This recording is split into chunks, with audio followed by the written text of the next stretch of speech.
जय श्री कृष्ण। आज हम पढ़ेंगे व्याख्यान कौशल। व्याख्यान कौशल मतलब एक्सप्लेनेशन स्किल। व्याख्यान कौशल होता क्या है, पहले ये जान लें। व्याख्यान कौशल आपका यही जो होता है सेकेंड ईयर में जाके आपको पढ़ाना होता है टीचिंग के लिए। जब आप टीचिंग करने जाएंगे तो यही रूल होता है। इसमें सबसे बड़ी इंपॉर्टेंट चीज़ ये होती है कि इसमें आपको ये देखना होता है कि आपका कितना प्रभावी व्याख्यान है, आप कितना अच्छा बोल सकते हैं और कितना अच्छा बच्चे को प्रेजेंट कर सकते हैं, अपने बातों को रख सकते हैं बच्चों के सामने। इसलिए इस स्किल का सबसे इम्पॉर्टेंट चीज़ यही होता है व्याख्यान, जो कि नाम से स्पष्ट है। जिस तरह से आप व्याख्या करेंगे, जितना आपका प्रभावी व्याख्यान होगा, आपका स्किल उतना अच्छा माना जाएगा। दूसरी बात, इसमें क्या होता है कि ये माइक्रो में है, इसलिए 2 ही स्पष्टीकरण होते हैं। 10 क्वेश्चन पूछे जाते हैं, 2 स्पष्टीकरण 10 क्वेश्चन। और जब सेकेंड ईयर में यही चीज़ आप पढ़ाएंगे तो वो मैक्रो हो जाता है, तो वो लेंदी हो जाता है। मतलब 5 स्पष्टीकरण और 25 क्वेश्चन बनते हैं। फिर दूसरी बात इसमें क्या चीज़ है कि एज यूजुअल इसको आप बहुत अच्छे से ध्यान से देखिए, क्योंकि इसी के बेस पे आपको सेकेंड ईयर में करना है। कुछ भी अलग नहीं है, सब ऐसे ही रहेगा। बस उसमें क्या होगा कि जो हम प्रस्तावना निकालते हैं, जो इसमें ऐड करके वही वो अलग कर दिया जाता है, इसीलिए क्वेश्चन अधिक होते हैं।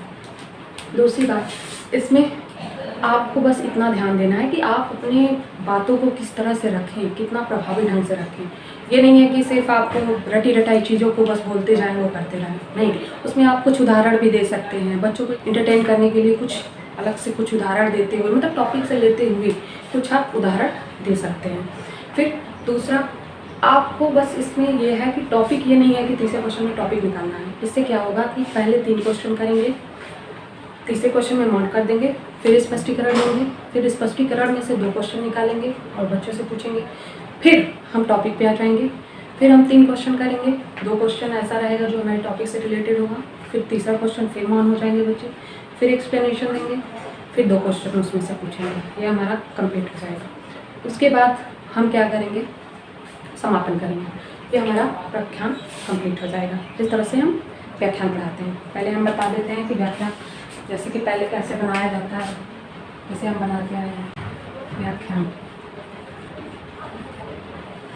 पोर्शन।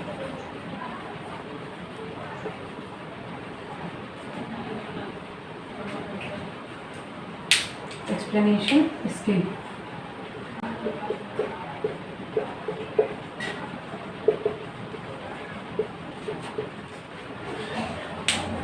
इसमें एक चीज़ बता दें कि 10 मिनट मिलता है, जैसे हमको सैंपट वर्क में मिला था, सैंपट कार्य में मिला था, वैसे इसमें 10 मिनट मिलता है।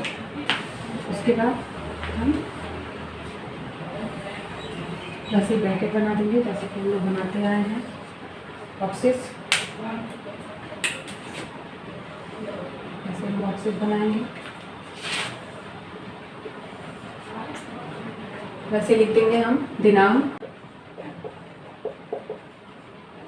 कक्षा, विषय, चक्र, अवधि।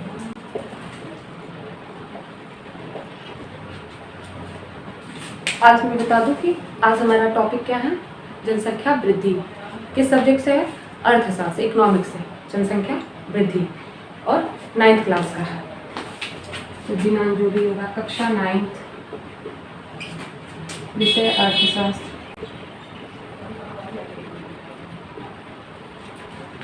चक्र 4 पीरियड में होते हैं, अवधि 10 मिनट।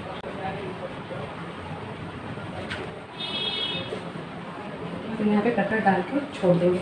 हम चाहे तो पहले भी यहाँ पे हम प्रकरण डाल सकते हैं, लेकिन हम तीसरे क्वेश्चन में जब बच्चा मौन हो जाएगा तो यहाँ पे प्रकरण डालेंगे। तो ऐसे क्वेश्चन पूछ सकते हैं कि जब जन्म दर मृत्यु दर से अधिक हो जाती है तो उस स्थिति को क्या कहते हैं, तो जनसंख्या वृद्धि कहते हैं। विश्व जनसंख्या दिवस कब मनाया जाता है, तो विश्व जनसंख्या दिवस 11 जुलाई को मनाया जाता है। तीसरा क्वेश्चन अब हमारा कैसा होगा, हमारा क्वेश्चन ऐसा होगा, जनसंख्या सिद्धांत को किसने प्रस्तुत किया था या उसका प्रतिपादन किसने किया था। तो बच्चा मौन हो जाएगा। तो यहाँ पे अब हम अपना टॉपिक लिख देंगे।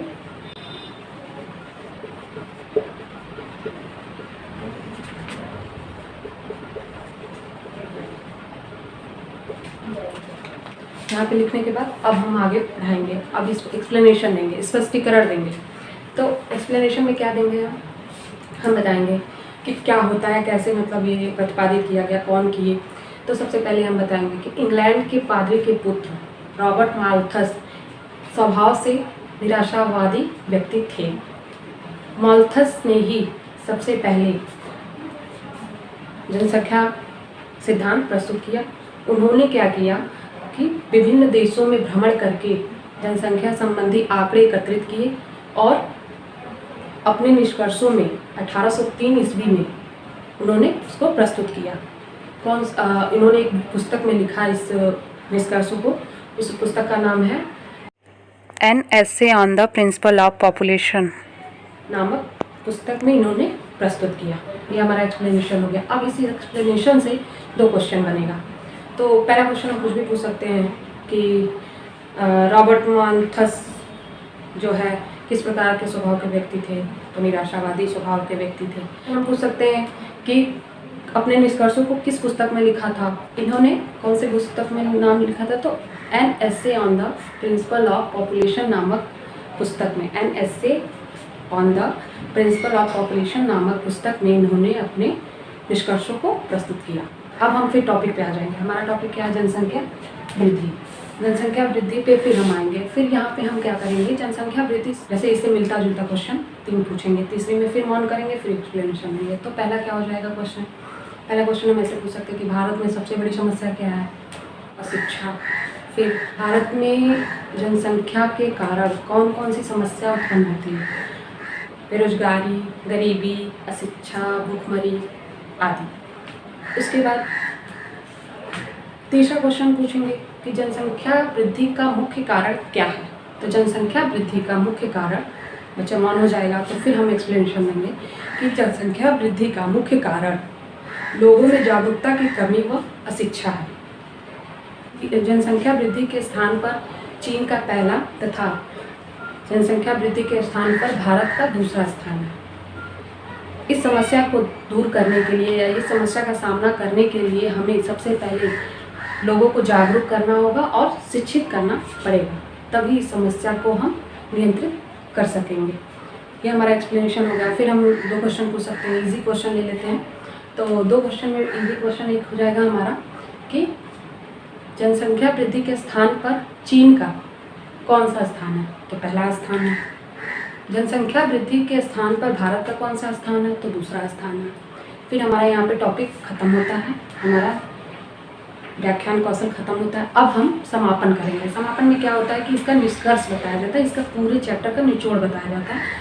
जैसे हम लोग निष्कर्ष लिखते हैं ना किसी चीज़ का, लास्ट में हम निष्कर्ष जरूर डालते हैं, तो इसका निष्कर्ष हम करेंगे। तो हम ऐसे कहेंगे कि इस प्रकार कहा जा सकता है कि जनसंख्या वृद्धि का मुख्य कारण लोगों में जागरूकता की कमी व अशिक्षा है। अतः हमें इस समस्या को दूर करने के लिए सबसे पहले लोगों को जागरूक व शिक्षित करना पड़ेगा, तभी हम इस समस्या का सामना करते हुए इसका समाधान निकाल सकेंगे तथा जनसंख्या वृद्धि पर नियंत्रण कर सकेंगे। एक स्लोगन है हम सभी का कि पढ़ेगा इंडिया तभी बढ़ेगा इंडिया। तो सही बात है, अगर हम शिक्षित होंगे तभी हम मजबूत होंगे, तभी हमारा देश आगे बढ़ेगा। इसी के साथ मिलते हैं हम नेक्स्ट वीडियो में। मैं नेक्स्ट वीडियो में बताऊंगी कि कैसे इसको लिखा जाए।